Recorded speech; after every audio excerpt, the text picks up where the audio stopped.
Today can be the turning point in your life by making a simple decision. Fundamental questions of navigation. Where am I? Where am I going? And how do I get there from here? I invite the leaders of our planet to ask themselves these three questions before they make any crucial decisions. But if you don't make decisions, you're going to stay right where you are. We are all map makers. We are in a time of transition. If we're going to change, we have to change the direction that we're going. Our planet needs leaders who know where they want to go. When we change the direction we're going, then we want to make sure we're going in the right direction. Leaders who can see the big picture. Because if we're not, we're going to either go backwards or we're going to stay where we are. Recognizing the psychological and the spiritual shifts and changes that need to be made, often from the inside to the outside. To be able to shape your future, you have to be willing and able to change your paradigm. Complex journeys require navigation. The path to the truth is one such journey. This is your GPS. Hairstyling services provided by J.D. Edwards Salon and Spa, Palmdale Shopping Plaza, Madera Street. Accessories provided by Chevette Williamson Jewelry. Standout jewelry for standout women.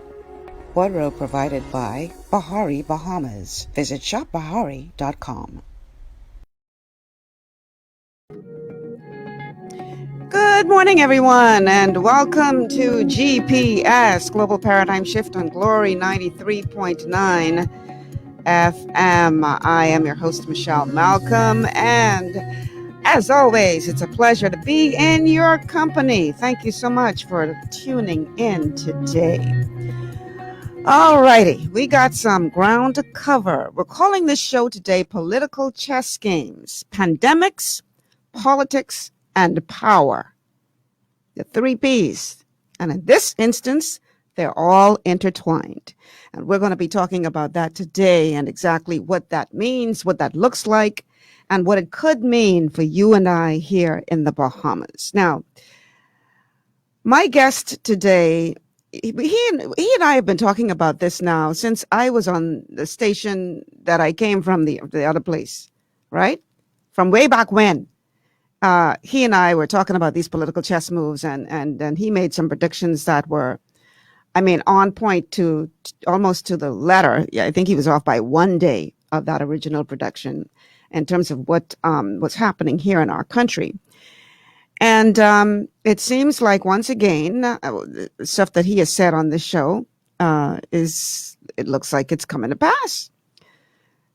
Love him, hate him, or in between, you cannot deny that my guest today, C. Alan Johnson, is a man who has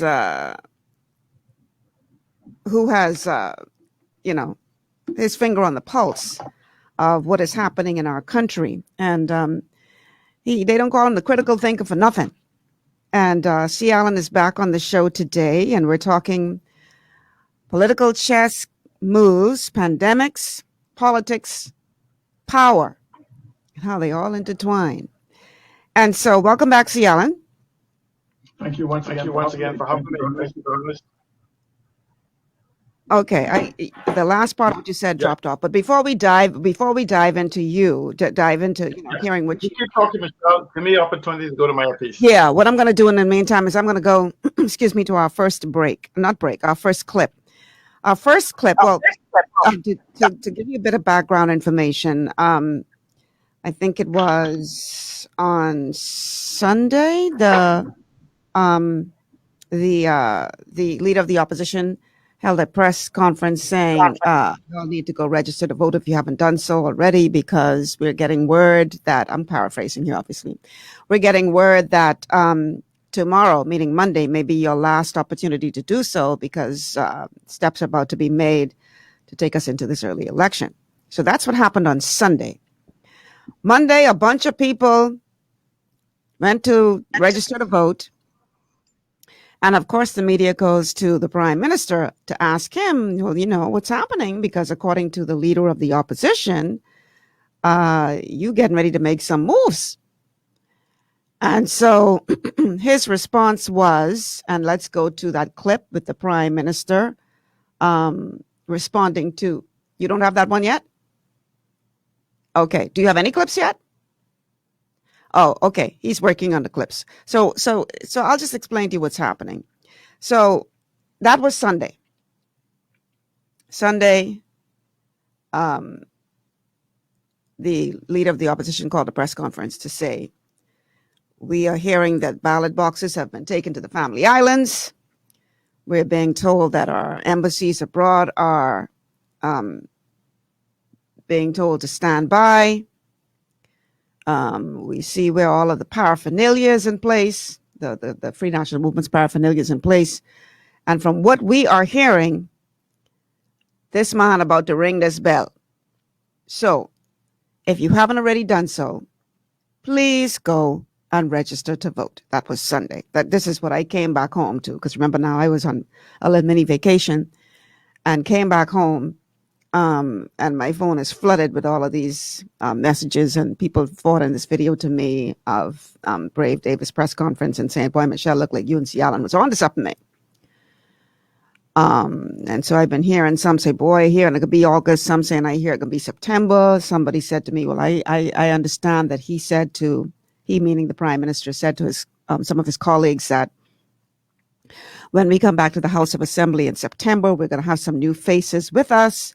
So all of this is pointing to this early election, right?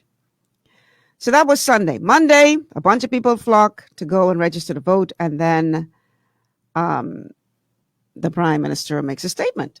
How we looking, Delton? We ready? That's a yes or a no. Almost? Okay. So the media goes to the prime minister and they say, well, you know, how do you respond to what the leader of the opposition said in his press conference? And in essence, what the prime minister says was, you know, he ain't the one who making the call. So I don't know why you're listening to him. Now we're going to hear the prime minister, because obviously I'm, you know, putting it in my own words. We're going to hear the clip from the prime minister as soon as Delton gives me the thumbs up to tell me it's ready to play. And we're also going to hear, in addition to that clip of the prime minister, and again, we're calling the show Political Chess Moves because there's so many pieces to this game that are now in motion, including actions that have been taken by the Speaker of the House, Halston Moultrie. So we're also going to hear a report in an interview he did with Eyewitness News about why he's doing what he's doing and how that all fits in. How we looking? Huh? The what? The one with the prime minister? The PM says only he knows the date. That's the one I'm looking for. Yeah, got it? Okay, let's go to that clip. It's not the prime minister. The prime minister makes those decisions, not him. That he will soon pull the trigger and announce an early election this week. I didn't say we will have an election now, you know. On Sunday, opposition leader Philip Davis revealed that he's gotten word that ballot boxes have arrived in the Family Islands and that embassies abroad have been put on notice. All signs, he says, that Dr. Hubert Minnis will soon ring the bell. Well, first of all, only the prime minister makes such a decision. The PLP, unfortunately, is always in denial, and they've demonstrated that. In 1992, when the FNM won the government, they were in denial and saying that it's only temporary. They demonstrated that again in 2007 when they refused to accept defeat. So I'm not surprised with the statement made by the leader of the opposition. However, Davis isn't the only one turning the rumor mill. House Speaker Halston Moultrie also predicts that Parliament may be dissolved as early as Tuesday, with an election date allegedly set for August 17th. The opposition leader believes difficulties hitting budget projections may be leading the prime minister to call a snap election. Davis is also suggesting that Dr. Minnis plans to increase taxes should the FNM. We will increase no such thing. We presented our budget already. We presented the financial program, the fiscal policies, and I'm happy to announce that the fiscal policies are working and we are ahead of our revenue projections. More than 12,000 new voters have been added to the register since 2017. And with talk of an early election brewing, Dr. Minnis has this message for young and first-time voters. The economy and their country is in the right path. They can see the economy is growing. They can see that we are opening doors for them. They know they are well, right-thinking individual, they're intelligent individual, and they know and recognize that the PLP and Davis are party and politicians of the past. Let's move to the future. Thank you. May God bless you. Have a good day. And let me add CL into the stream. I don't even know where to begin with that report, C. Allen. The man says, I'm the only one who knows the date. Well, we all know that. He says the PLP has always been in denial. I don't know what the examples that he brought forward as to his view of the PLP being in denial have anything to do with what we're talking about today. But he went back there and said the PLP always in denial. So I'm thinking that this election coming soon, I guess he's saying they in denial again. What did you make of his response, C. Allen? I love when he speaks his analogies and procrastination. He has a good tendency of convoluting, conflating, and bringing fallacy into the dialogue, into a perfect blend of linguistic contortionism whenever he speaks. Wow. You know, but it's funny though. I think somehow, and I often tell people that, most people consider Minnis a liar. I personally consider Minnis a BS artist. And the difference between a liar and a BS artist is that a liar knows when they're lying. A BS artist don't know they're lying. They just do it. It's kind of like that guy in your house. You have that friend and you could say, man, I had a heart attack today. He goes, me too, man. I can remember one time when I died. They just go on. But what Minnis is that what Minnis somehow seems to not understand is that previously Minnis said, and he was very strong in it, he said it more than once, I am not the one who knows the date or the time. We do. Now, we know what the Constitution says, but what he was alluding to was that cabinet and his colleagues together collectively would be making the decision on the election date. And then he comes back after saying that, and he goes, the prime minister knowing it's him. I love the way he talks about the third person. And then he goes back to we, and then he comes back to saying the prime minister. It's the same thing he does with the title of competent authority. It's I, then them, us, me, we, I, us, them, we. There's no consistency in his storytelling. And so, I said to people all the time, there's no variation in the truth. And so whenever I hear a variation of something you said to me before, then I basically write it off as the truth is absolute. There's no deviation, no variation of what the truth is. And so essentially, as we begin this conversation, we'll see why all signs point to what it is. Clearly, Dr. Minnis could very easily, he's governing for the people, not against the against the PLP. He's governing for the people. If there's an uneasiness in your the people that you govern for, your job is to soothe that and go away, make it go away. If the Progressive Liberal Party is running around telling an untruth, telling people to prepare for an election that you are the prime minister, maybe you're not the prime minister, but you should speak to the prime minister, verify that if it's true or not, and then tell people, please go back about your normal lives, prepare for the reopening of the economy, prepare for this, prepare for that, because the election is nowhere as close as Mr. Davis and his band of men and women are saying. It's a very easy statement to put people at ease. Clearly, Dr. Minnis has to watch television and has to know the uneasiness that is going on and the lost productivity of thousands of people in line. Wait a minute, maybe Dr. Minnis does know that those people have no jobs to go to, so they could stand in line. And that's some facetiousness there. So what I'm going to say is that Dr. Minnis could very easily tell the people and just get rid of this anxiety among the citizens concerning that there's an election date that's impending.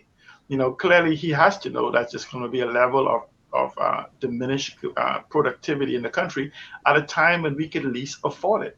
We are in the process of trying to build, what he said, build back better, stronger together. But you're moving and the divisiveness of politics. And so now you're allowing this whole tool of politics to come into the public domain to create a divisiveness when we need to be coming together to supposedly build back better, stronger together. It's not showing the leadership, in my mind, of someone who wants to lead a country and bring them together through a period of crisis such as this pandemic. But again, for me personally, based on what the information I have, it's about personal survival, not about the people. Personal politics, not about people. I mean, clearly that's all it is about. But I want to disagree with you on one thing. You say the difference between the liar and the bull skate artist. That's what I can say, because it's a Christian station, so we ain't gonna call it nothing else, right? But guess what? This man knows exactly what he's doing. It's either that. No, he knows exactly what he wants to do. He don't know what he's doing yet. No, he, in terms of truth telling and being disingenuous, he knows exactly what he is doing. Now, either that, or it's 3 or 4 or 5 of them in there. Like maybe maybe he got a couple personalities. Personalities, yes. All fighting for space in one body. I would. You remember that? You remember? I would go with the personalities because he has often said the competent authority, the prime minister, and Dr. Minnis are all separate people. For 3 or 4, and they're fighting for space, right? But this is the same man who said, a week or so ago, I would like to urge all potential voters to please go out and register as soon as possible. Didn't he just say that? Yes, yeah, absolutely. That was the prime minister talking. When we saw that clip was Dr. Minnis talking, or maybe the competent authority talking, or maybe the citizen, the pre-citizen talking. So here's what I suggest. I suggest that all those personalities have a committee meeting, so they can get on the same. One time he did say one time they was going to. He did one time in Parliament say he was going to. They need to have a little caucus so they can all get on the same page, because all these personalities are confusing people. Now, one of those personalities is the competent authority or / the doctor. I ain't sure which one this is speaking in this clip I about to play. But Delton, I want you to play the clip of where the man say, we got 2 pandemics. Yeah, play that one for me, please. In popular misunderstand, we're in 2 pandemics. The vaccinated individuals are now out of the pandemic. The pandemic is finished for the vaccinated individual. The non-vaccinated individuals are still in the pandemic. And therefore, it's essential for us to aggressively, of which we're doing, to aggressively pursue vaccines so that we can vaccinate our populace as quickly and efficiently as possible so that they too would move into the vaccinated portion, thus the non-pandemic. See, I thought it was important to play that, right? Because if I had just say what he said. That wasn't a doctor. Well, it couldn't have been. But if I had just say what he said, Delton, people was going to say, Michelle, you need to stop telling lies. Right? So it was important for you all to hear that come out of his own mouth. Now, that couldn't have been the doctor talking, because if that was the doctor talking, he need to go turn back in his medical degrees what he got, because I might as well be a doctor. Because I know that is impossible for that to be true. So it couldn't have been the doctor talking, right? I don't even know if that was the competent authority talking. I personally believe that was the politician talking. No, that one too, right? But that obviously was the politician talking, because as you have said in conversations you and I have had, he has clearly been using this pandemic as a means to hold on to power. Now, I need you to break down for our audience how you did for me the other night when we were talking about this, because you were saying in the beginning he was using the pandemic for a certain purpose, but now that has flipped on him, now he got to try to find a way to use the pandemic for the very opposite reason. You could explain that? You remember what we were talking about? Yes. Yes. Explain First, it, let me Mayo. just go back to First, let me go back to the two pandemics. In Mhm. fact, we are now learning that vaccinated people are actually slingshots for the viruses, more so the Yes, they Delta are. variant, Yes, they are. because essentially they are now silent carriers. Before the other variations, we could actually see the symptoms of them, whatever they have. Now they are becoming asymptomatic. And so now we're giving them certain rights and privileges to mix among even the non-vaccinated. And so they're becoming slingshots and super spreaders in our community. And Before you so go you're on, going to help individuals. stick a pin in that right there. I want you all to go back to the show that I did with Gerd van den Bosch. I'll have to look up to see which date that was. It was on a Wednesday, and he explains in detail what C. Allen just said, why it is a mistake to do mass vaccinations in the midst of a pandemic, because all you are doing is creating the perfect breeding ground for mutations of the virus. Go back and watch that show. But you are absolutely on point, C. Allen. So they are now the super And this spreaders. is scary. Right. And this is the scary part, because we are now inviting 7 million plus people back into the country on the basis that they are vaccinated. In a country where the prime minister is promoting vaccination, and even a fantasy, the prime minister says, if the United States is going to agree for 300,000 of us to go to the U.S. to get vaccinated, wouldn't it be easier for them to put it on one of their helicopters and bring it all here to the Bahamas, as opposed to us spending $90 million for airline tickets to go and get vaccinated? No, because he's trying to put it as an incentive, a free cruise. You get a free cruise if you get the vaccination. You always see how this thing go. Okay, so That's what he does. that's so He now said we might they even get a shot. they talking to cruise ships to see if they'll take thousands of Bahamians to Florida on a cruise to go get the job, when you could just simply put the vaccine on a plane and fly. Yeah. Listen. 60 miles away. This man really believe people stupid. I'm so tired of this. I am so tired of these people insulting my intelligence. What happens is essentially now the ban on Conk is beating us here.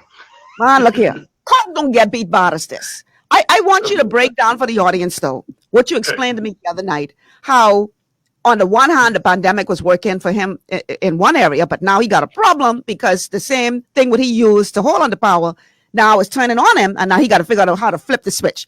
Explain that for my audience, please. Ready. Okay, now this all began where the Free National Movement has had the Free National Movement hierarchy has a growing discontent for Hubert Minnis as leader of the party. Then comes the pandemic. So after Dorian, we had this pandemic. It was a godsend for Hubert Alexander Minnis, because he created this environment for competent authority. Now, if you actually begin to talk to constitutionalists, they would tell you it was never meant for one individual to actually be made a competent authority, but actually a collection of individuals.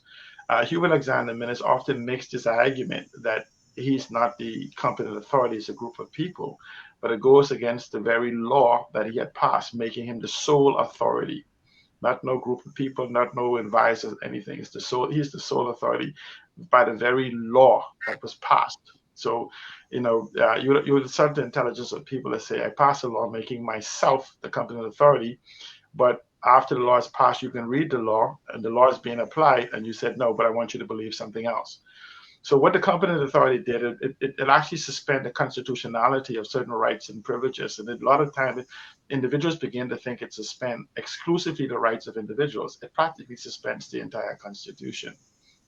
So essentially, Dr. Minnis then became the competent authority, and he's able to control the whole environment for which those individuals who would seek to remove him as prime minister will not have the ability to do so. At the same time, it gave him a power grab and allowed him to, we see his behavior as the one singular sole authority. He takes joy in his edicts of telling us when to go to sleep, when to get up, what stores to go to, how many of us. There's no science, there's no data, nothing to back it. And we've been waiting 18 months for it. And so we'll come back to why the economy isn't opening up yet. But again, Dr. Minnis had the protection of not allowing any type of meetings, no conventions, no conclaves, none of those things that has happened for the last 18 months for those individuals who had sought to remove Hubert Alexander Minnis through a convention or conclave in the Free National Movement. So he stopped that from happening. Many believe that, as Michelle, you and I have discussed the move for November of last year and February of this year to have Dr. Minnis move, a fatal mistake was made by those individuals. And I talk about those individuals who sought to remove Hubert Alexander Minnis. They chose to wait until May of this year to continue to move Dr. Minnis. As we've told you before, this has always been about political chess games where individuals was trying to grab power and individuals was trying to sustain the position in power. And so they were playing chess games back and forth. And so all the while we keep thinking the pandemic is about us and our health. Well, primarily the pandemic has been about a one man who's trying to maintain the position of prime minister. And so during that time, he has been able to suppress the Free National Movement, any move to have him removed. There's some individuals in the Free National Movement during the last opportunity to remove Minnis chose to simply say they would let him go for 1 year and 1 day, which would give him all the accompaniment of the prime ministerhood. They did not want to basically remove, felt they were close enough. They did not want to remove him until he experienced 4 years and 1 day, I think is the period for which he would have the benefits of the accompaniment of prime minister, such as a driver, a secretary, and all the goodies that goes along with it, and 50% of the pension. So they made a decision that the pandemic was not succeeding or going down. And they made a calculated move that the pandemic would have to be extended for another 6 months, which would have been right into the month of November. Now, for those of you who may not forget that Dr. Minnis promised aggressively in February, during the time they were trying to remove him as prime minister, somewhere around that period, that he and his chairman guaranteed there will be a convention this November. We must remember that the Free National Movement, from its inception, has always held a convention every 2 years without missing a single beat until Dr. Hubert Alexander Minnis became prime minister. And they've essentially held conventions based on his whim, or conclaves, or whatever it is. So, but they promised a full convention. Dr. Minnis promised a full convention around February. That's about the time they were trying to remove him. So he said, look, I'll give you all your convention in November. Carl Culmer came out afterwards, and he too promised that there will be a full convention in November. So those individuals went back into their plotting room, and they realized that if Dr. Minnis was to call another emergency lockdown, it would last for 6 months, which would put it right into the month of November. They give it some careful consideration, and these were the consideration. Now, the removal of Dr. Minnis requires that there be no emergency order in place. It requires to be a regular type of environment, because they wanted to go into the House of Assembly and have a vote of no confidence. When Dr. Minnis began this so-called political exercise a few months ago, remember now, this whole dance about an early election began way before May. And this is where Michelle and I were absolutely correct in telling you before May that he was seeking to call an election before the budget. Well, the third wave began, which actually brought an end to that possibility of him calling it. And so he had to move for another lockdown. This is where the FNMs who were seeking to remove Dr. Minnis saw the opportunity. Once he extended another 180 days, which would have moved it into May, they would then have an opportunity to keep lockdown and go straight into a convention. But there's one caveat that a lot of behemoths may have overlooked, which they did not. They intended, with all of these dissatisfied individuals, 6 or more, plus cabinet ministers, etc., they were going to have a vote of no confidence in Dr. Hubert Alexander Minnis during this second, or what they call this next phase, not second, but next phase of lockdown. So now let's keep in mind, it would have went from May to November. So they would have moved in the month of May, after the budget debate, to call for a vote of no confidence in their leader, Dr. Hubert Alexander Minnis, knowing that he already added some more fuel to the fire of his dissatisfaction among MPs. So you people would have asked, okay, how would that work? Very easily. In the pandemic, you can still have a vote of no confidence in the leader, but there's something as a protection that a lot of people don't realize the prime minister have, that this is the gun that keeps a lot of the other MPs at bay. It's number 72 and number 73 of the Constitution. Upon having a vote of no confidence in the prime minister in the House of Assembly, if it is successful, and I'm going to come back to that, would give him three options. One, to do nothing and be replaced or be reappointed. The second option is to resign. And the third option is to call an early election. Now keep in mind, there are the three choices. Do nothing and be reappointed by the Governor General, or disappointed, put somebody else in place, to resign, and then they would choose a new leader, or to call the election. The stick that everybody anticipates, though we never use it, is that the prime minister would call an early election. He'd have 7 days to to set a date for the election. So once the vote of no confidence happened, he'd have 7 days. Now, guess what happens? If the vote of no confidence is successful, they would essentially only have two choices on the table, and that would be for him to resign or do nothing and be replaced. You would ask, why would the third piece of the Constitution be taken away? Because if you look at the constitutionality of two things occurring at once, one is the pandemic. And so I'm sure, took counsel and realized that in the middle of a pandemic, during an emergency, as it is being used by Dr. Minnis, the Governor General will most likely not consent to an election in the middle of an emergency order in the height of a pandemic as defined by the emergency order. So number three off the table. So this is why we're hearing that this emergency order is going to come to an end in August. Yes, and this goes to what is happening. Now, when Dr. Minnis got the light that they were going to move and the emergency order was expiring, him and I'm sure his wise counsel, the Attorney General, simply hatched upon how to get around this. And so instead of coming with 180 days. Okay, hold on. Stick a pin in it right there. They hatched a plan on how to get around this. I want you to describe that plan on the other side of the break. But we got to take a break. It's 11:44. Should have done that 14 minutes ago. So let me take this quick break. And then when we come back, I want you to talk about that plan that was hatched, and I want you to break that down for the audience, all right? So stay with us. This is GPS on Glory 93.9 FM. We'll be back after these words from our sponsors.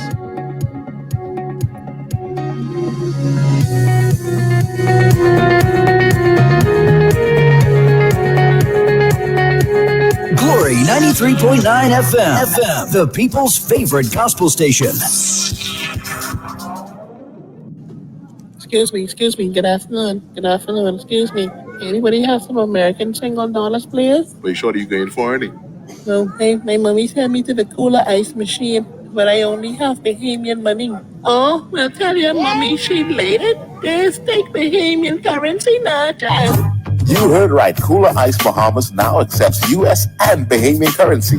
So pull up to any of our locations and get your freshly bagged ice for as low as $3. A Cooler Ice machine is right around the corner. So visit us at Arawaki, Montague Boat Ramp, Porter's Key Dock, Superwash locations, Nassau Street, Gibbs Corner, Wolf Road, Prince Charles Drive, Charles Sanders Highway, Soldier Road, Carmichael Road, and our 4 new locations: Superwash, Carmichael Road West, BPSU Building on Wolf Road, Rolls Auto on East Street South, and Joe Farrington Road, opposite Checkers Cafe. Cooler Ice Bahamas, fresh and ready whenever you are. For all your building needs, it's Carib Construction and Project Management on Gladstone Road. We build it all: schools, homes, hotels, and more, including structures requiring a Phase 3 electrical contractor. We also provide project management services. The first step towards your dream building begins at Carib Construction and Project Management. Call us at 376-1556 or 341-4466. Executive Printers is your one-stop shop for all your branding and customization needs. Letterheads, envelopes, business cards, invoices, share and gift certificates, rubber stamps, vouchers, funeral programs, brochures, flyers, banners, and promotional items like mugs, water bottles, mouse pads, and key rings, all with personable service and great quality. No project is too small or too large. For great turnaround and competitive pricing, make an executive decision. Call us at 393-5011. At Lee Air, safety is our #1 priority. Flying since 1996, we offer scheduled flights into Fresh Creek and Mangrove Key Andros and Great Harbor Key, Berry Island, twice daily, 7 days a week. Affordable charter services are also available to anywhere in the Bahamas and the Caribbean. Lee Air Charter Services. Call 225-3267, 702-7127, or 322-1317 for reservations. Your body's immune system is under constant pressure from things like stress, lack of exercise, and toxins in the environment. It's crucial to be proactive and support your immune system with the nutrients it needs to function effectively. But it's often hard to get these nutrients from food alone. Introducing fast-acting Zinc Plus Immune Support by Youngevity. Unlike zinc-only supplements, Zinc Plus Immune Support builds on the proven power of zinc and adds complementary nutrients to give your immune system extra support. Vitamin D helps balance the effects of zinc, while our proprietary blend of natural fruit and root extracts provides the extra help your immune system needs to work against daily stressors. And we've included Youngevity's exclusive plant-derived minerals to give your body the minerals it needs, but can't get from food alone. And because Zinc Plus Immune Support is delivered in a great-tasting, sugar-free, berry-flavored lozenge, it encourages quicker absorption of all these nutrients into your body. Zinc Plus Immune Support. Zinc plus the extra support your body needs to promote a healthy immune system. To learn more, contact your Youngevity associate. This portion of GPS is brought to you by Alive. Alive. Believe in best.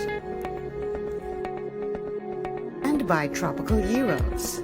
Not just good food, it's an experience.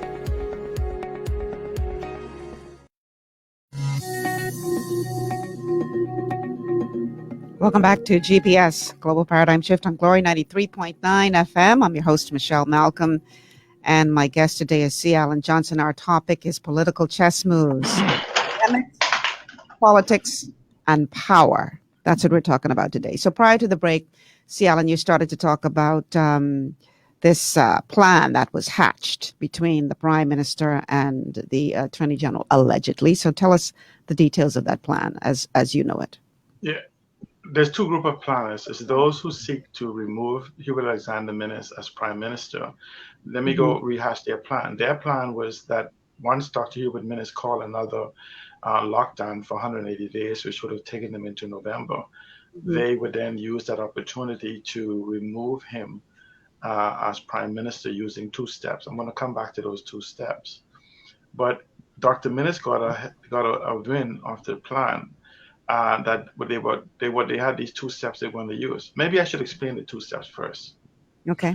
The two steps that they wanted to use was, one, they were going to go into the House of Assembly during this 180 days of lockdown, knowing that during the lockdown during the pandemic, the Governor General would not have been inclined to allow number 73 2 or whatever it is in the calling of an election within 7 days by the Prime Minister to occur, because it would have been an emergency and there would have been a need to suspend the rights of citizens, and that include the right for them to vote, to go out, because the competent authority could not have been the person who would be challenged for leadership, would have to then have the dictator tell them what times they could vote and where they could situate. So they understood that no election would be consented to during a lockdown.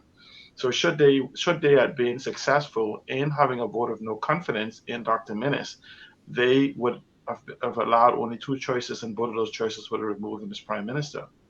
The beauty about this plan, however, is that if they were unsuccessful, they were not able to remove him in a vote of no confidence, he would then become hard-pressed in reshaping a cabinet going into governing going forward under the emergency order.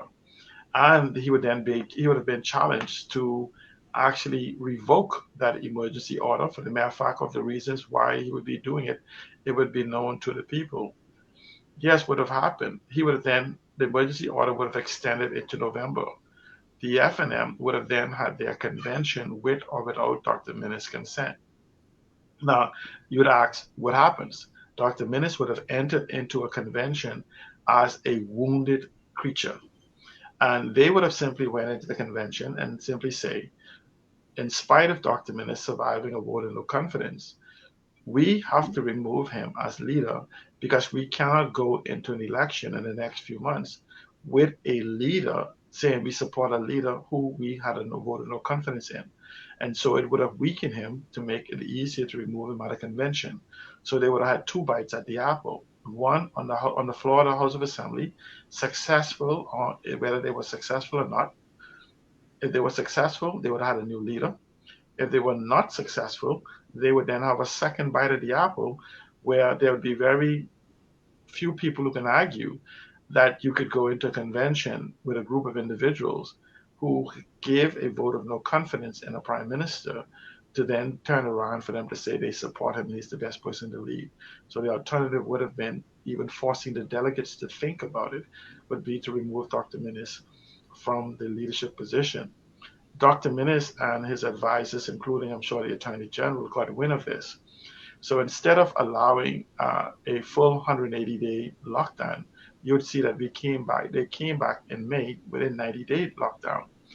And so the reason you'd ask, what was that 90-day? They knew immediately after that lockdown was to happen that we were going into the budget debate.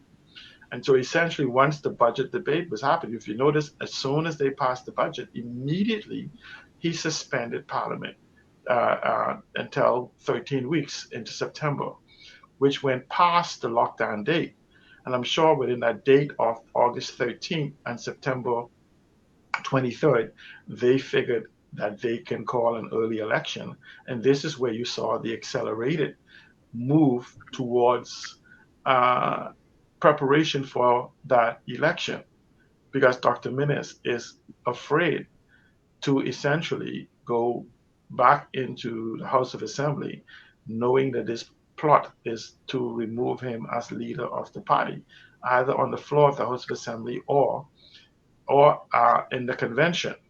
Now, let me just finish that story, and I'm going to tell you why some other factors play very important in this early election and why the pressure is to have a new leadership, because they don't believe there's a level of confidence in him. And so again, so Dr. Minnis and his advisors hatched the plan that we will not allow a vote of no confidence on the floor by having a 90-day, by suspending for 13 weeks past the 90 days that they set, the arbitrary thing that they set in place for the 90 days to occur. At the same time, simultaneously, there's a crisis in our country that's going on, and that is the crisis of economics. But if you looked at what Dr. Minnis had planned going back, this was all succinct, where he was pushing, and you could go back, and it's not my thing, that you could, the news media has it, you had the Minister of Health pushing a narrative that we were going to have herd immunity by August. Remember, he had no evidence, no data. No data. See, because that herd immunity, that they wanted people to have the confidence that they could go out and vote based on this early election day. Not only that, remember, Allen, herd immunity. You remember at first they were saying that you had to be, in order to get to herd immunity, everybody had to be vaccinated, right? And when they saw that wasn't happening, then all of a sudden the narrative changed. Oh, if you've already had COVID, then you have the antibodies, so you're protected. So now all of a sudden you included in this herd immunity. But that was because, but if you look at the date of August, they want, and he kept saying by August. All of this plays into the after this date they already had in their head set for calling an election. And so they were trying to sell the thing. What they did not expect was the third wave. Now, what people may not understand, we have actually went through a third wave, and we are actually now in a fourth wave. Okay, and so that third wave was very short, brief, and concentrated. And this this variant, this Delta variant has entered into our system, and no one can tell me otherwise, because we are now at double digits per day. Now, I want people to realize, here it is, when we had 1 and 2 people, 5 people on an island showing up with COVID, we were in total lockdown. We are having 180, 60, 70 per day. We have almost 1 person a day that is dying from COVID. And there's no discussion as to what we should do about procedures, because they are still fixated on having this election, and they do not want to sound the alarm, in spite of PAHO screaming, "Don't do it," in spite of the former Minister of Health indirectly saying we shouldn't, in spite of the doctors themselves for saying we are at capacity and we do not have the tools to facilitate any increase. We have now sending people over to Doctors Hospital, and they're in the process of re-engaging the tent that Samaritan Voice brought here. So instead of going back, the response instead of going back to governing, it's still stick with this election date. Yes, carry on, because again, it's about power and not about people. And so as far as Dr. Minnis is concerned, there's still a move to remove him as leader of their party, which essentially is removing as prime minister. And so he is literally willing to sacrifice dozens, if not hundreds of lives and individuals to being exposed to this fourth variant that he himself says is absolutely more contagious, more deadly, more everything. Yeah, everybody's screaming it. Yet you must have him carry on as usual. He's inviting COVID parties, vaccine parties and everything else. And so he's doing everything except the right thing in dealing with this issue. You don't hear us talking. We're talking about a lockdown that's about to expire on the 13th of August. Where is the legislation that he referred to that he said that we could govern without it? Now, remember now, here's a person who is now referring to you and saying, we don't have to even bring new legislation. He's saying that we could operate under what exists. Well, isn't that then became a point that we could have operated under what exists for the last year rather than the destruction that we have? And so you have the FNM trying to remove him and Dr. Minnis trying to call an early election for a number of things, primarily to save his face. That's all. And the longer he stays in place, the more exposure to the incompetence under his leadership. Now, it's very important for fanatical supporters of the FNM to understand this argument I'm making. The FNM is not saying that they are not capable. The FNM hierarchy and other people are arguing they are capable, just not under the leadership of Dr. Hubert Alexander Minnis.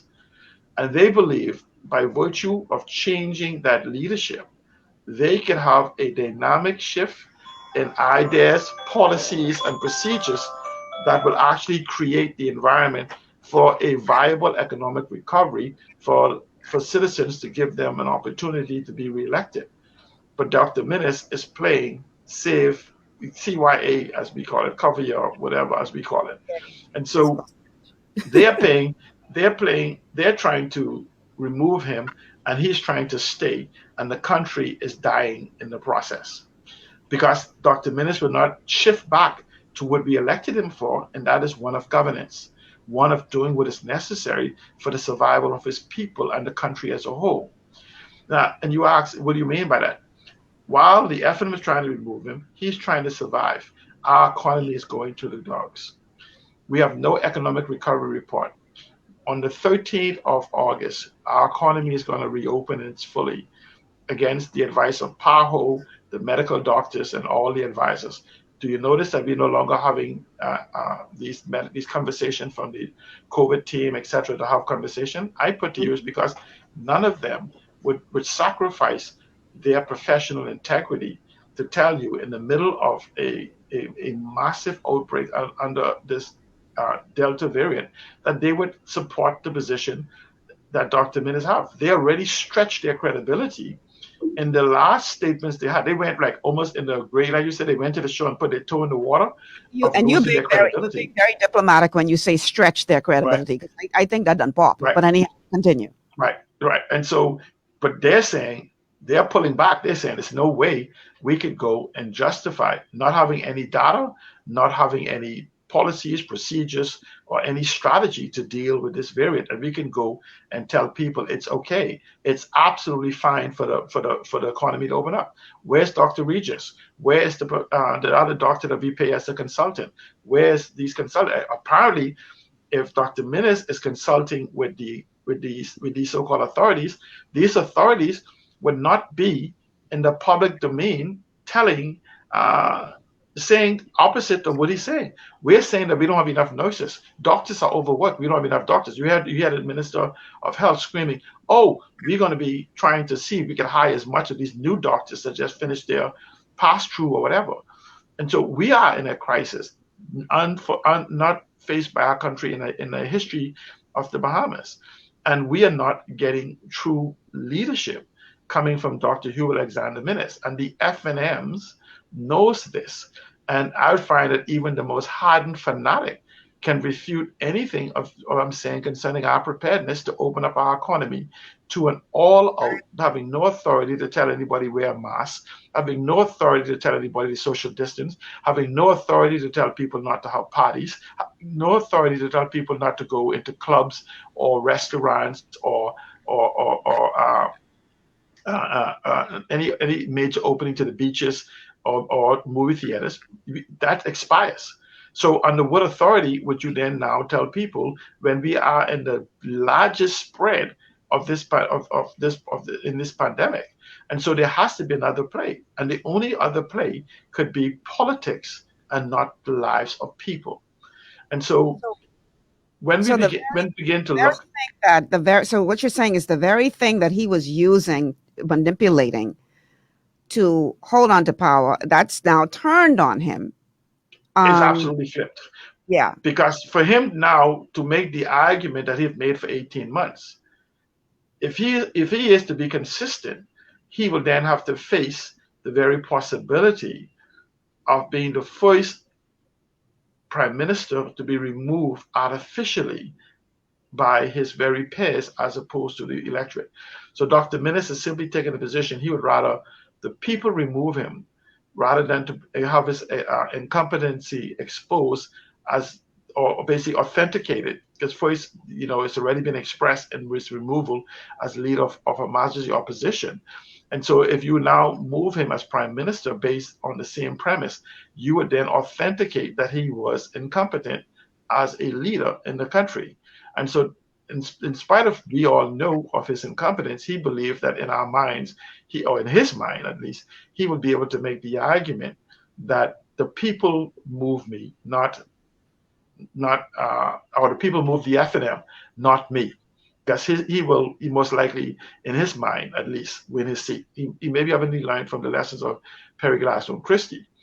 So if he could survive, he gets to say, well, they moved the FNM and I needed their support to be prime minister. So he gets to make that argument, at least in his head, that it's not because of my incompetence.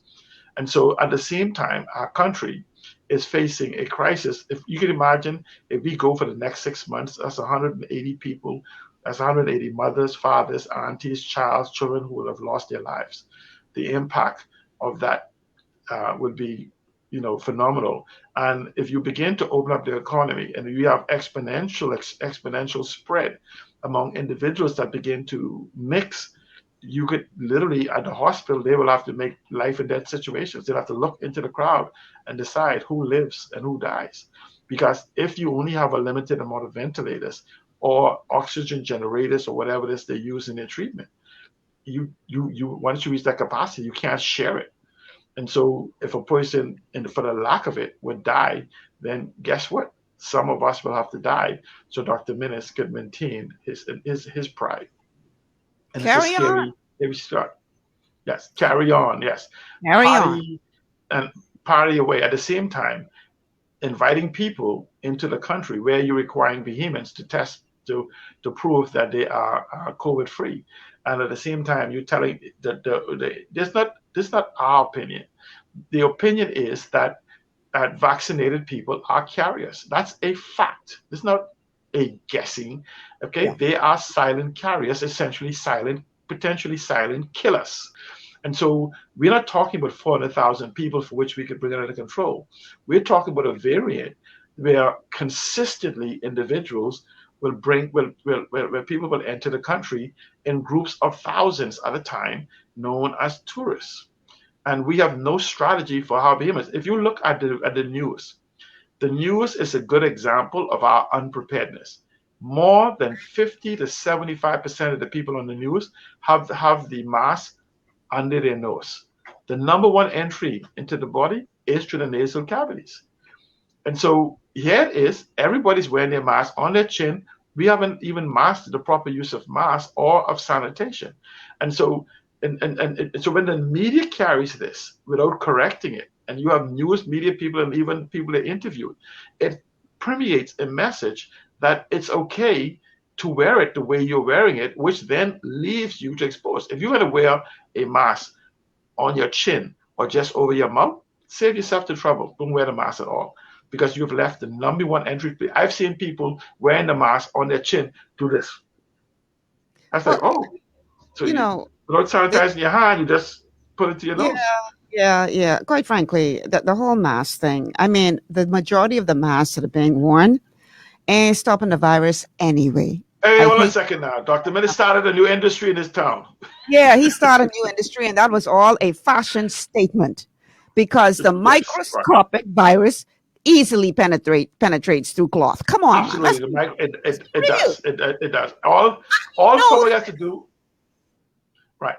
And so essentially what it does is the mask is a reminder, kind of like a guidepost.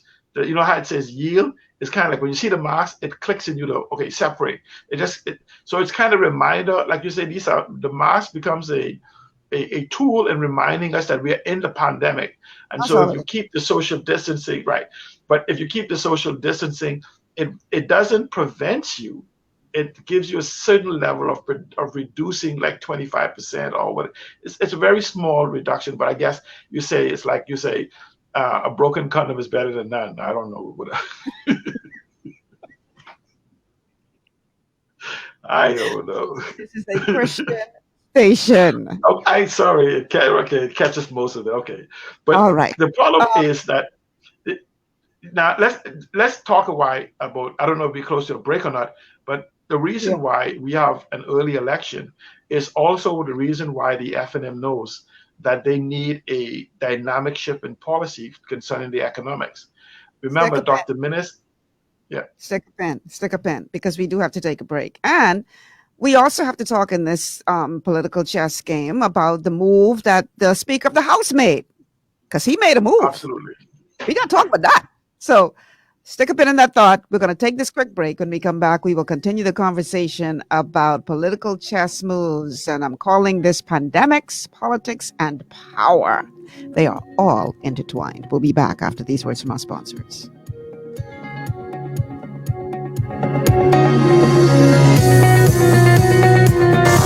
Best dress, hats off, looking like I walked out of catalog. Everybody wanna know where I got it from. Catwalk, boutique, where we make fashion statements. Catwalk, boutique, where we make fashion statements. For the latest styles in women's clothing and accessories, visit Catwalk Boutique on Robertson Road East at the Helron Plaza. At Catwalk Boutique, we make fashion statements. Looking for an extraordinary junior high school with caring, qualified staff and affordable tuition? Then come visit us at Elite School of Excellence, an affiliate of First Step Academy. ABECA focused and Ministry of Education approved, we foster discipline, integrity, and wisdom while molding our students for success. Call us at 341-8846 or stop by First Step Academy Schools on Fire Trail and Soldy Roads for more information. At the Shirley Street Plaza, you'll find Le Petit Gourmet, a small cafe that's big on flavor. Handcrafted delights made with love will not only please your palate, but feed your soul. Call us at 394-1251. 8 to 12 minutes is all it takes for a burglar to rob your home or business. Security Systems International provides professional and affordable solutions for both. Call 396-5000 for your customized quote. Gwen's Alterations provides professional services for all your tailoring needs, including face masks to keep you safe and in style. A stitch in time saves 9. So call us today at 393-6227. Escape from the city life to Bacon Air Beach Resort in Piratesville, Mayaguana. Relax in one of 16 air-conditioned rooms just steps away from the ocean. Enjoy scrumptious dishes in our waterfront dining room. Sip on a tropical cocktail, or if you must, stay connected with wireless internet. Nestled on one of the most beautiful beaches in the Bahamas, Bacon Air Beach Resort offers a unique vacation experience. For reservations, call 339-3726 or 463-0182. Your body's immune system is under constant pressure from things like stress, lack of exercise, and toxins in the environment. It's crucial to be proactive and support your immune system with the nutrients it needs to function effectively. But it's often hard to get these nutrients from food alone. Introducing fast-acting Zinc Plus Immune Support by Longevity.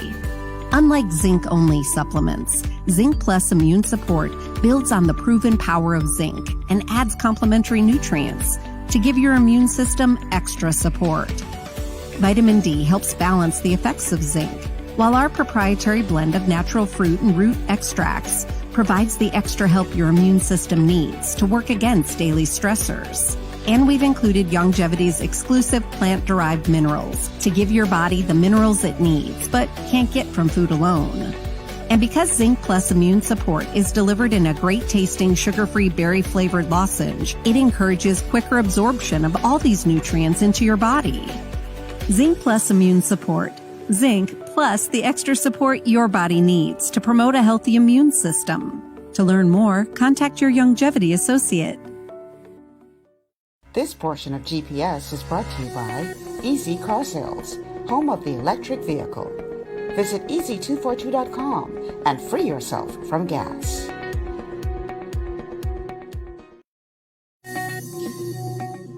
Welcome back to GPS, Global Paradigm Shift on Glory 93.9 FM. I'm your host, Michelle Malcolm. My guest today is C. Alan Johnson. And the topic of discussion is political chess moves. We're talking pandemics, politics, and power, and how they are all related. Our telephone line is 828-3543, 828-3543, 828-3543 is the number to call, 828-2543, 828-2543 is the text line. Now, prior to the break, I promised that we would have to speak briefly about the chess move made by the Speaker of the House, Halston Moultrie. Yeah, we all know that he's been at odds with the Prime Minister for a little while now. And a part of the problem that they have between each other is the Boundaries Commission report.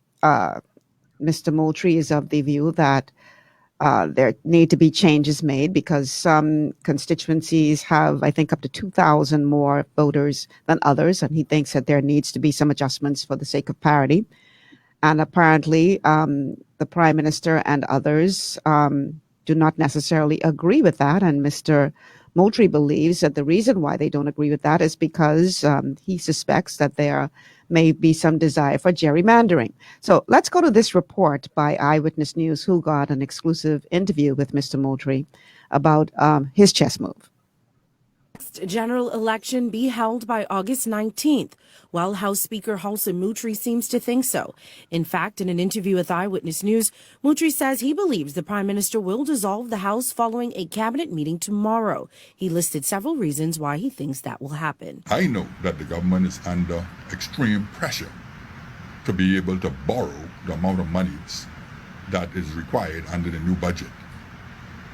And I also received information that some of the external forces were putting the pressure on the government to get a new and fresh mandate from the people before such loans are made. But that's not the Speaker's only theory. The Prime Minister would be running out of time with respect to being able to call a snap election, because the law gives him a minimum of 21 days after the House is dissolved to give a date for the election, and a maximum of 30 days.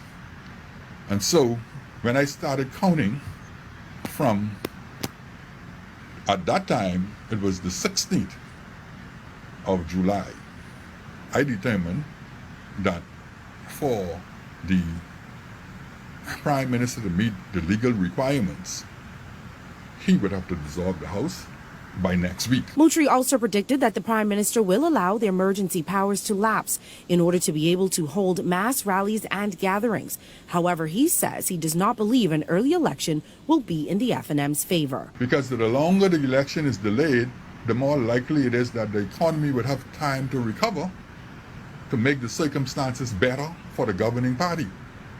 And that is why I believe it is bad for the governing party to go now. The House Speaker, who is also the chairman of the Boundaries Commission, says there are also major issues with the permanent register, and the government should wait to fix those before calling an election. I am not satisfied that the permanent register that we have has been properly scrutinized to the point where we can be comfortable that it is accurate and has been purge of dead persons since May 2017, and secondly, that the persons who are missing out of Abaco and Grand Bahama have been flagged on the register so that no one can come and impersonate them on election day and vote in their stead.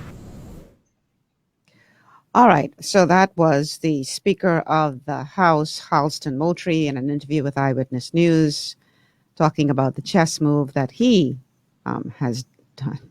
So, see, Alan, explain now the He's implication. 100% correct on everything he said. Yeah. Go ahead. What happens is Dr. Minnis is looking for these variances to give him an advantage politically. Let's go through them one by one. Mm-hmm. Halston Moultrie, the Speaker of the House, is absolutely correct concerning the external factors, which I was about to come to. Mm-hmm. They're concerned, the lenders, and this is verifiable, is concerned about the amount of money we have to pay. We have to borrow. We have done what is called smoke and mirrors for the last year. Mm-hmm. And I want people to understand the numbers that the Prime Minister has put forth as the Minister of Finance concerning our economic picture is pure fantasy. And here's why. I want people to imagine that we were locked down from March to March. Mind you, we've been locked down from March to May. At that particular time, we have had tourism and our economy at zero. The government expects to generate its revenue from the operation of that economy. If we had almost zero activity in our economy, where did the $3 billion come from that we need to run the country for that period of time? So if we are looking to bringing in $3 billion of revenue, and we were in total lockdown for 18 months, we would have to then assume, even if you give him 6 months of income, that somehow we were $3 billion short. That is not shown in our papers because miraculously, according to the finance, we have had the ability to make money just bing, a pop-up in the treasury somehow, somewhere. Because it could not have been from the tax revenues that came in from businesses. It could not have been from the imports, except for food that we had coming in. It could not have been from the personal spends from individuals who have all been without jobs for 18 months. So where does this money come from? And so we could lie to us, but the international people who lends trillions of dollars, they are watching the numbers. They know that conversation you gave the parliament, that's for your people. Yeah. Don't come into my office with that garbage because I know the numbers. I watch the inflow of money. I watch the outflow of money, and it's not there.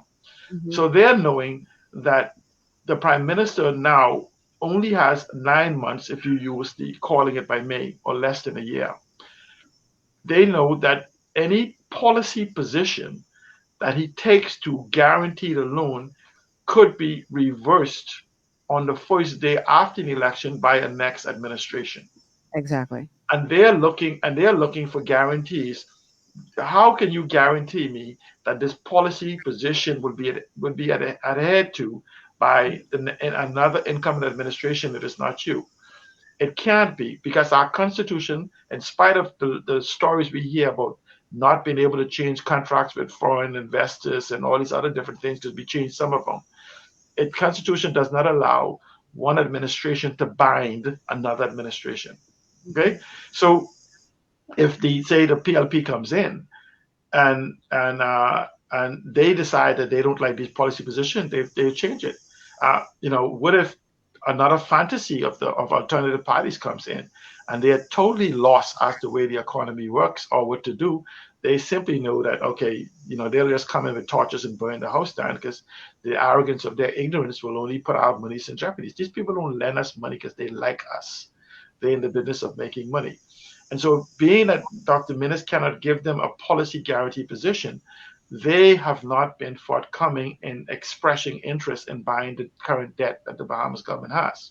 Now, we only need now to look at the local cabal. I call them the local banking cabal. The government is now looking for bridge loans funding, and a lot of Bahamians don't pay attention. They're so busy surviving that they don't pay attention to the business section. I invite people, when you buy the newspapers or you go to the website, read the business section first, then go to the gossip and the news and the make-believe.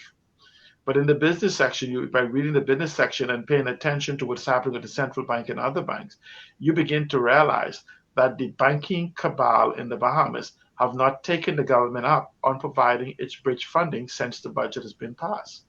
The government of the Bahamas needs about $700 million to $1 billion worth of bridge funding until they can get these other loans to come in, because you cannot continue paying the civil servants. Civil servants, pay attention to me, please. You need to talk to your unions, because you guys are in bigger trouble than the union may have let you know. Maybe the union don't know themselves. But the government now needs some bridge funding, some money in the bank, because I'm sure we are at the capacity of our overdraft with the banks. And so we need to buy down that capacity so we can begin to use that overdraft again until we can get some international funding. It's called an election.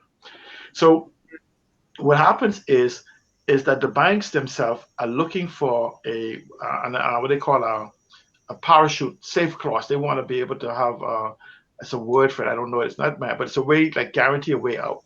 So essentially what happens is there's no one bank that would give the government bridge funding. The government will put out there, look, I'm looking for $800 million, $700 million.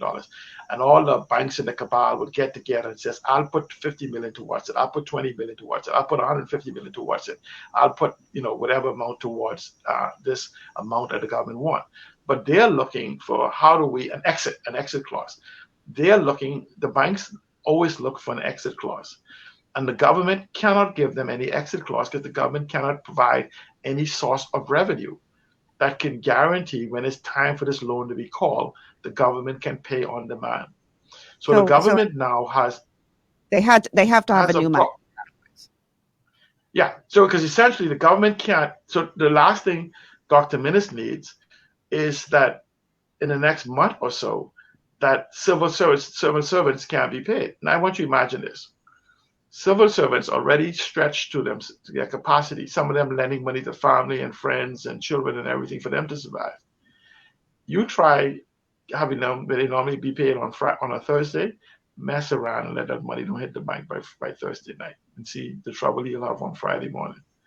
And so essentially, the government itself is also out of an option of coming and giving what is called a sovereign guarantee, this exit clause, to these individuals from the local banks, as well as having the international people have a confidence in the economic plan. Now, let me explain to you why I say it's confidence in the economic plan. Because essentially, the government is basing a policy decision on taxing the people.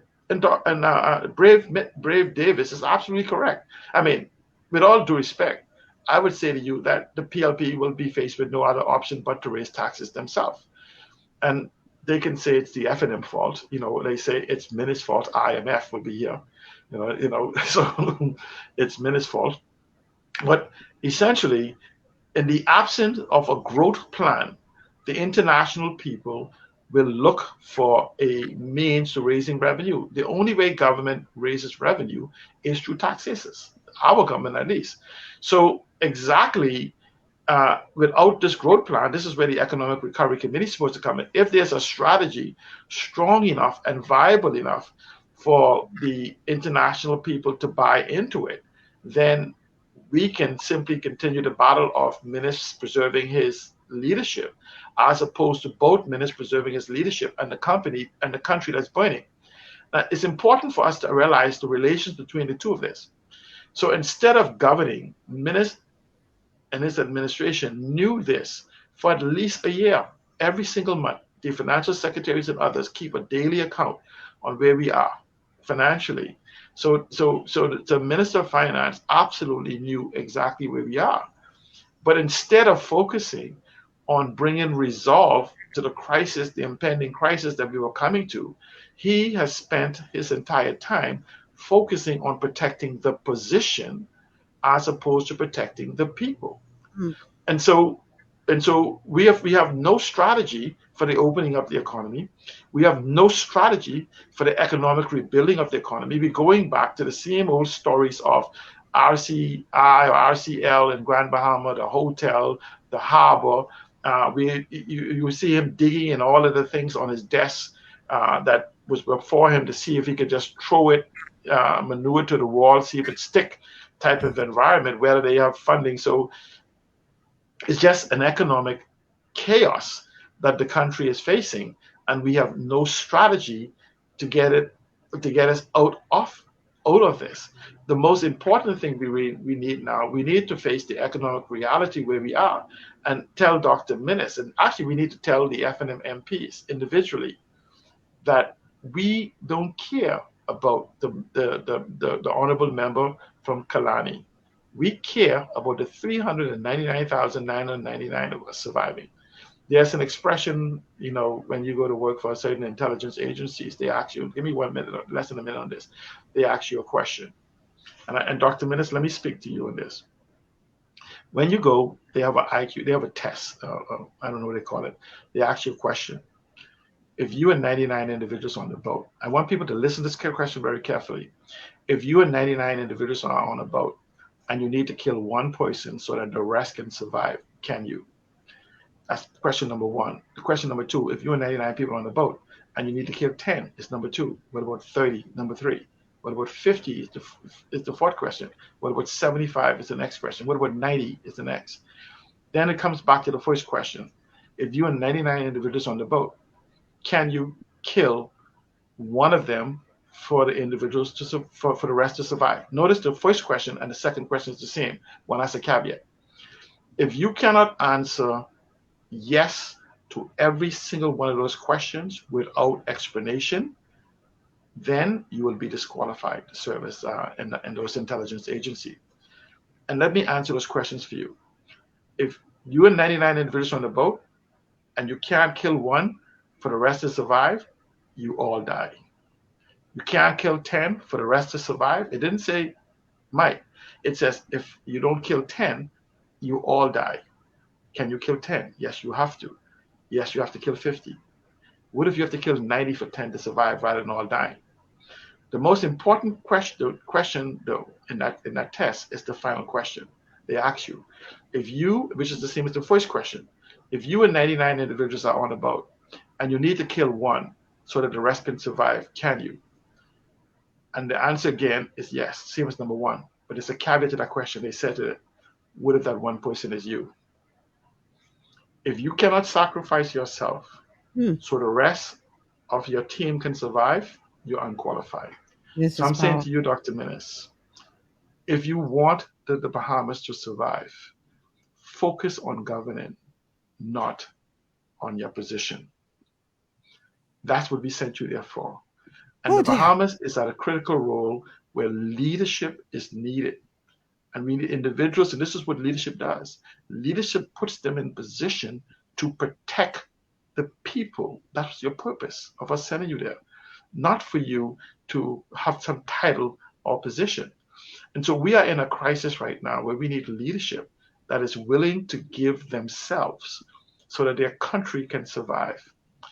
And we're not getting that in the House of Assembly today. We're not even getting that outside of the House of Assembly, added to the fact that those who are aspirants for leadership have no understanding of the position we're in, have no understanding of the position they seek, or just simply do not care. We may be just putting in a whole cadre of ministers into the House of Assembly, which is a dangerous precedent for us to take. We already took that precedent, dangerous for us to repeat, going into an economic crisis of such huge consequences. Our very existence as a country exists. We need right now the concept of that the collective intelligence of all of us is superior to some of us. And Dr. Minnis has now created a closed class of individuals. And he still has the opportunity to come to the Bahamian people and have a conversation with the Bahamian people and ask us to join him in saving the country so we can have a battle of intelligence in a year or so to see who is best to continue what he has started, as opposed to letting the house burn down so you could protect a title. We are in crisis, and we are playing the game of politics. We are playing of political survival as opposed to country. And this is why but the problem I say to the FNM is, if you want to hold integrity as the business class political party, those of you seeking to remove Dr. Minnis, we will forgive you if you tell us the truth. This is about us surviving. Because with the truth, we can challenge those of you. See, you're the best equipped to understand. And I would tell you, I would prefer to take someone in the middle of a battle than to try to change a soldier and have him become familiar with the strategy needed to win that battle. But in the absence of you telling me what's going on, we will have no choice but to replace you with someone that may not know what to do, because our survival depends on the truth. And so I'm simply saying, tell us, move with the no confidence with Dr. Minnis. The mere fact that you have the courage to move with the no confidence, even if you fail, will tell us that there is a crisis for us to rally around you in solving it. Because you can't just replace Dr. Minnis for replacing Dr. Minnis. You have to have a strategy as to what you're going to implement. But the question, C. Allen, is it too late for that? And is that why there is so much talk in the air now about an early election? Because is it to the point now where he's not going to give them an opportunity to have a vote of no confidence because he's going to take this thing to an election? I want you to ponder that. And then we have to take a quick break though. I want us to talk specifically about the impact of what Harley Moultrie did in relation to that question.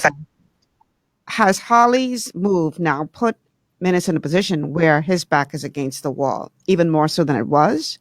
We're going to talk about that on the other side of the break. But we do have to take a break, y'all, because our sponsors are very important to us. So we're going to take this quick break.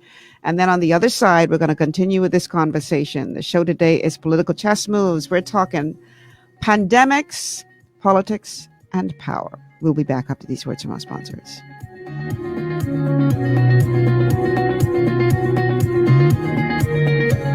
Glory 93.9 FM. We're chasing after God's glory.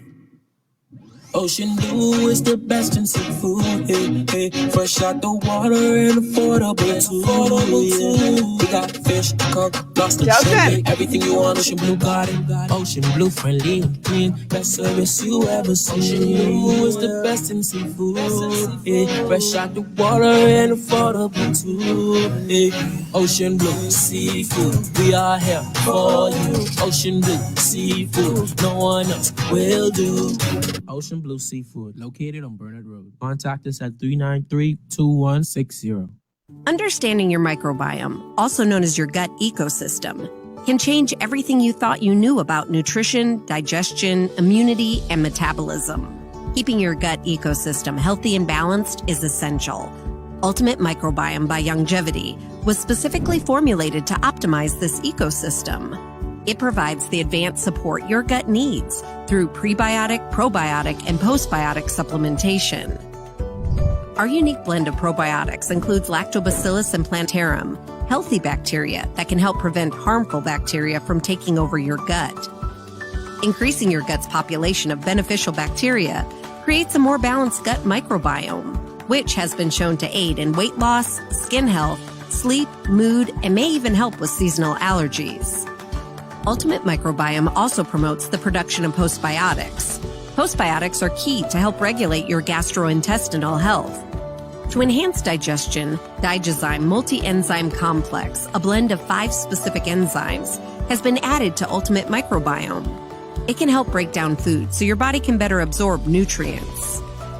Plus, we've added our proprietary I-26 Hyperimmune Egg Powder to aid in the elimination of disease-causing gut bacteria and help your body balance its immune response. Ultimate Microbiome, the scientific, proprietary, and holistic approach to gut health that helps optimize your body's entire gut ecosystem. To learn more, contact your Youngevity associate. One of the things I love about the Mailboat is their relationship with Bahamas Air. I can earn travel points on my international freight and redeem them when I fly. For me, online shopping is easy with Mailboat's U.S. addresses and regular freight delivery to Nassau. Plus, I can always prepay customs and freight, and they always notify me when my package arrives. Yeah, a lot of people think the Mailboat is just for shipping, but they also offer a safe and secure storage facility at affordable rates, all in a central, convenient location. We also offer passenger service into Freeport multiple times per week with a seating capacity of over 450 persons. With family movies on large screens, one hot meal included, and on-board lounge for snacks and soft drinks. We're the Mailboat. We're bridging people, products, and places.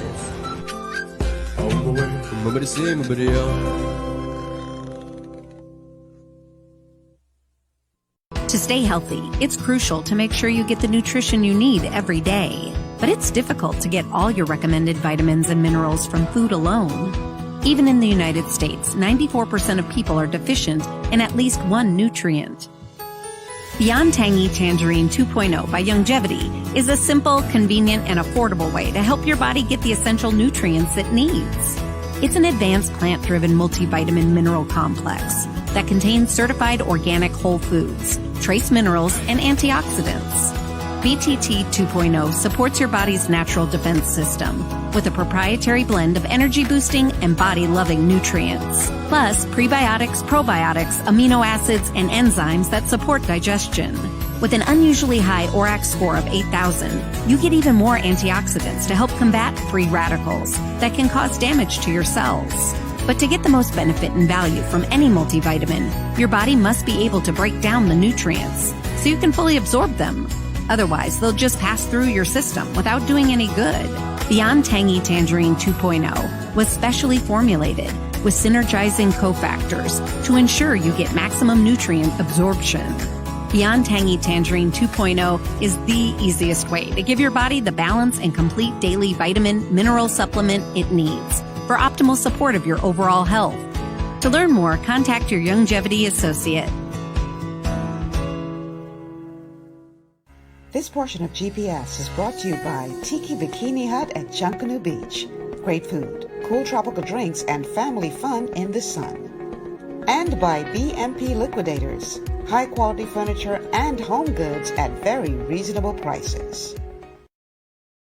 Speculation continues to mount that Prime Minister Dr. Hubert Minnis will prorogue the House tomorrow. Some may be of the view that this process will automatically mean that a general election will soon follow. Our Theo Seeley has tonight the breakdown of what that process means and options for government moving forward if that happens tomorrow. He joins me live tonight from the lower chamber with that breakdown. Good evening, Theo. Good evening, Janaea. Tonight we are looking at the differentiation between the proroguing of House proceedings and its actual dissolution. Now, we know that there's been lots of talk in the political arena that the Prime Minister could very well move to prorogue the House tomorrow and make a move for the rumored snap election. But a chat with the parliamentary clerk, David Forbes, today indicated that even if the Prime Minister moves to prorogue the House tomorrow, it does not necessarily mean that he will make a move to dissolve it. And Forbes says the dissolution of Parliament is the only way that a general election can be called. When the House is prorogued, you really get to start the entire process all over again. So, for example, a matter that would have been discussed in this Parliament, one of the rules of parliamentary procedure is that you cannot discuss the same matter twice in the same session. So, in order for you to bring up that matter a second time, you need to prorogue the Parliament. But of course, prorogation does not mean an election or anything of the sort. Meantime, the dissolution of Parliament means a hard and fast halt to proceedings, and it is at this point that the electorate can expect the election bell to be rung. It should also be noted that the House can be dissolved without being prorogued.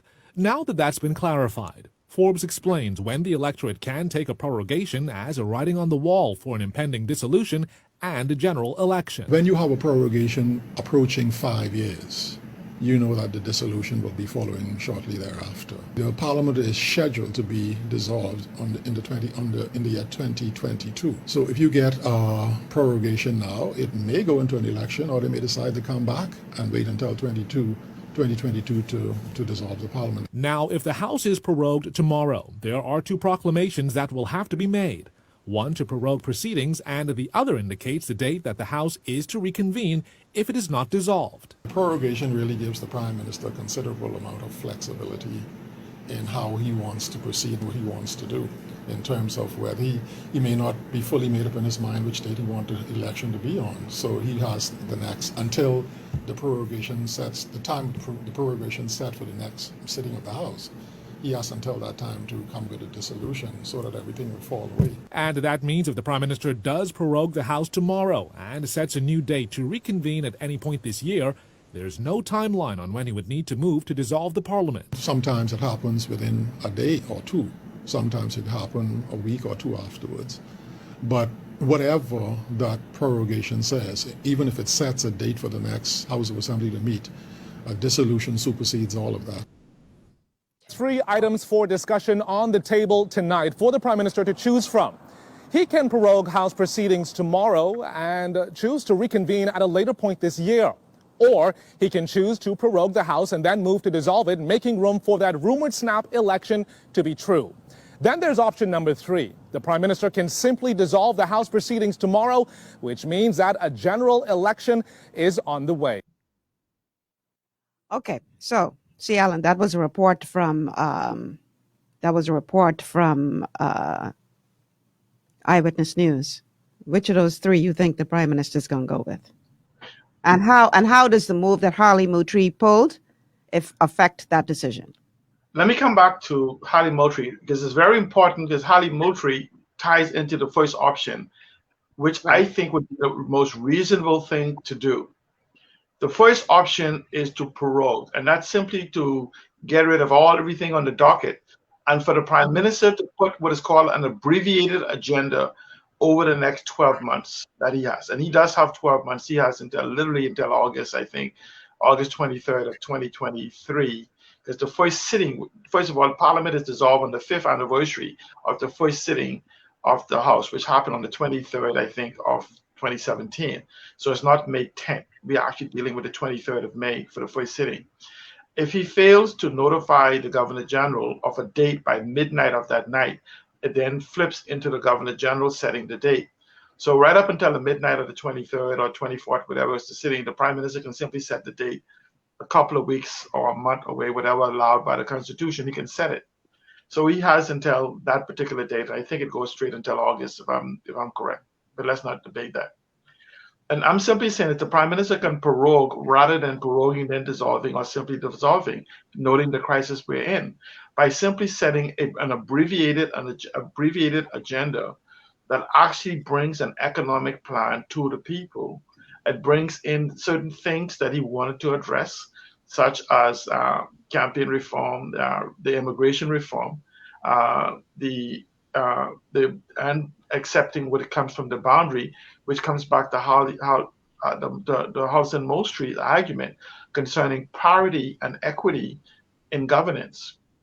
And so what does it mean by that? It could very well mean that based on the numbers, and we've had almost 54,000 individuals based on the population that is registered. We have this, I think like 15,000 or I don't remember the figures, but it's a 15,000 and 35,000 of individuals all under the age of 35 that is registered since 2017.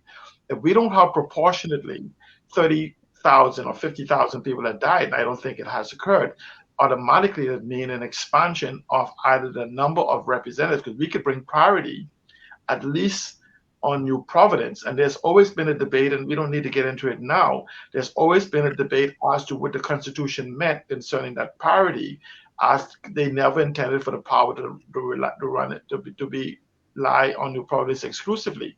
So the argument that House and Moultrie makes concerning breaking up by Cal could literally be broken up into 5 individuals and put 300 or 400, whatever amount in it. And so this whole concept where we have, again, never really had discussions on the Constitution on how we did not need to have 5,000 on the Family Islands, but we need to have it on New Providence. And it wanted when we talk about parity, it wanted parity all across the entire Bahamas, not just in constituencies. That's why the Constitution allowed for smaller numbers in other constituencies in the Family Islands. But using the argument of parity across the board that House and Moultrie is using, you could very easily add about 5 to 6 seats to the Bahamas using the same numbers, or to increase the numbers to maybe 6,000 or 7,000. And then we maybe only need to add 1, 2, or 3 seats to the whole concept. Something the Prime Minister does not want in going to a snap election is to have the boundaries change and have the demographics of the individuals that you have to convince to re-elect you to change. And so that is a concern. And this is why the pushback and the attack on House and Moultrie is, because if you have in your mind to run to an election, the last thing you want to do is change the dynamics of those that you're going to be talking to or who will be voting for you. So House and Moultrie has a very powerful point. If we are in the business of governance and we elected you for 5 years, then let's fix the voters registration rule. And at the same time, we can digitize it. What we have to remember, had we not had the permanent register, we would have still had people going to register to vote right up until February or March of next year before the election is called. So that gives us insufficient time that if we want to fix this voters registration register, including digitizing it to get away from these paper documents, at the same time verifying, having a whole new verification with the passports and birth certificate and everything, having it done. Another fear that the Prime Minister has is the pending lawsuits concerning the fatherhood, giving citizenships to individuals. That could add another 25 to 35,000 people to the voters' roll of individuals who simply have to prove that their father was a Bahamian at the time of their birth. We could address the laws that is necessary in the same abbreviated Bahiparo Parliament, and comes back with another speak from the throne to address the immigration issues, which is very pressing for Bahamians. And so we can address the immigration issue by digitizing a national ID, a voters registration, which the ID could solve at the same time, because you could have different IDs for different nationalities or different statuses in the country. It could be solved all of this right now in a matter of 6 months. But it doesn't give what is called political advantages to an individual that is seeking power as opposed to solving problems. And so the best thing on the place is follow House and Moultrie advice. Let's look at the boundaries. Let's purge the voters registration rule. Let's fix it. Let's digitize it. Let's bring an abbreviated agenda to Parliament that deals with 4, 5, 6 issues over the next year. And at the same time, let's then put a concentrated effort on the collective intelligence to invoke these economic recovery plan. Because I believe within the Bahamian people, there's sufficient intelligence amongst us to solve the crisis we're in if we remove it from the intellectual limitation of cabinet and family, friends, lovers, and influences. And let's do what's in the best interest of the country. But again, for me, in my personal opinion, I'm saying that the Prime Minister will choose politics and power over people, over the choice of the people. And that means? We will have an early poll, because in the absence of the Prime Minister having a solution to talk to the international vultures, or what do you call them? What do you call those little creatures that chase the lions? Hyenas are at the gate. They're not in the gate. They are at the gate. And so would we have, and I believe that we have sufficient capital, if you could convince the Bahamian people, whether it be the unions and the oligarchs, wherever we want in a structured environment, that there is a plan that gives them an exit, including the banks, that we can bridge more than the $700,000 or the $1 million that we need to get us out, because they can look forward to an actual economic growth structure that shows the rebuilding of the economy. Even if we go and embrace a built environment, because we said we need about 30, 40,000 rooms. What about developing a strategy? But Michelle, he can also use this abbreviated thing to surrender all assets of the Bahamas, known and unknown, tangible and intangible, seen and unsealed, to a sovereign wealth fund, who can then leverage the 3.5 million acres that we have to buy the debt from ourselves by simply putting a value. If you take 25,000 or 50,000 acres of 3.5 million, whether it be land or sea, and leverage it at $300,000 per acre that we can make per year from it, we could very easily hit $15 billion, which could cover our $10, $11, $12 billion debt. And we have a pension liability of $5 billion that we haven't talked about yet. That money that we owe every month, we have to pay, we have to service this $5 billion worth of pension debt. And so, but we're not talking about the fullness of the crisis we're in to actually fix, to resolve it. And so, but if you look at that sovereign fund idea we have, we can then begin building those 20, 30,000 rooms using $20 billion, $30 billion, $25 billion of this sovereign fund. Because if you take the 2 million tourists, take 1 million tourists spending 1 week in the Bahamas, that's 1 million tourists spending 1 week in the Bahamas, right? Times that by 1,000, you end up with 1,000 million.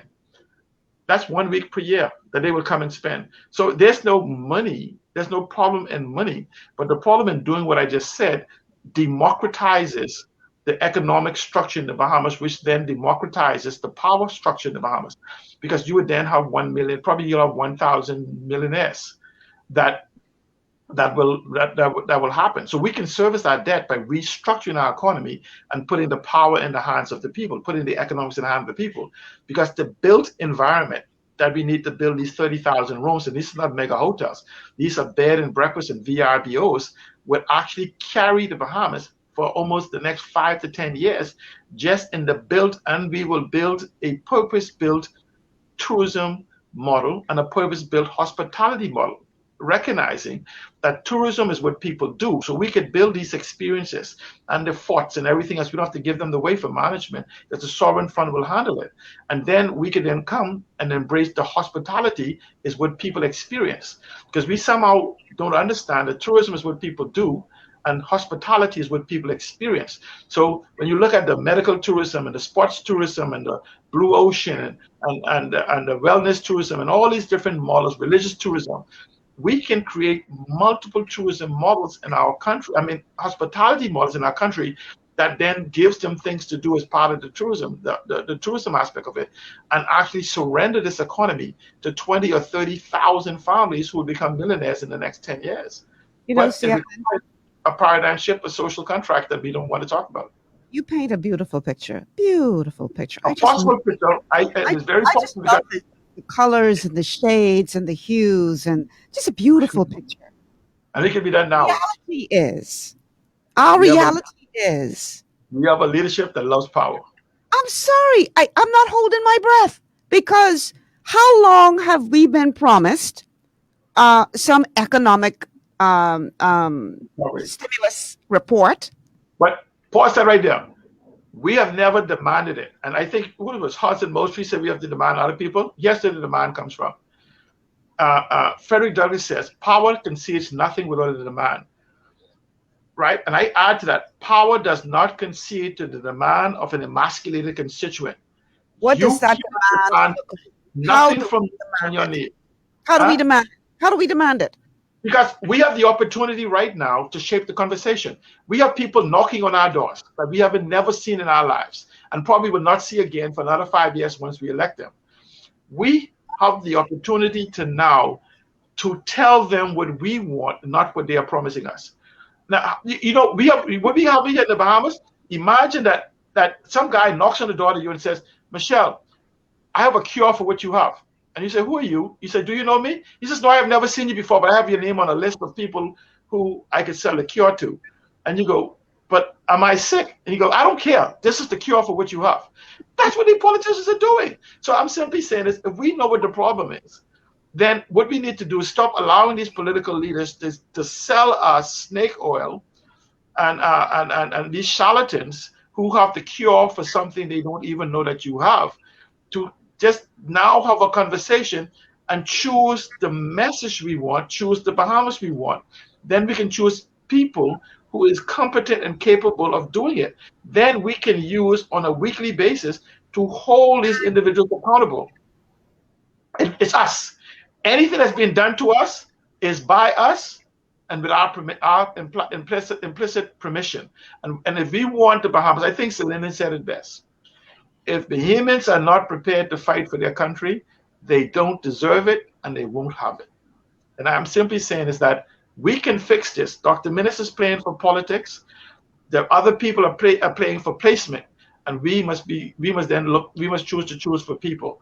The power of the people is and shall always be greater than the people in power. And that's us. The power is with us. And we just have to decide that that's what we want. So in other words, what you're trying to say is that we, the people, hold the checkmate. We just don't know it. No, we know it, but somehow, I'd say some of us don't, because we have been so indoctrinated. We have literally celebrated being freed from the chains, but gated, but in the fence. And some of us the chain has been released from the tree, and we don't know that we can even move around in the yard. Freedom is outside the fence, not the economic fence they build around us. The problem is that fence being torn down gives us the ability to own this country.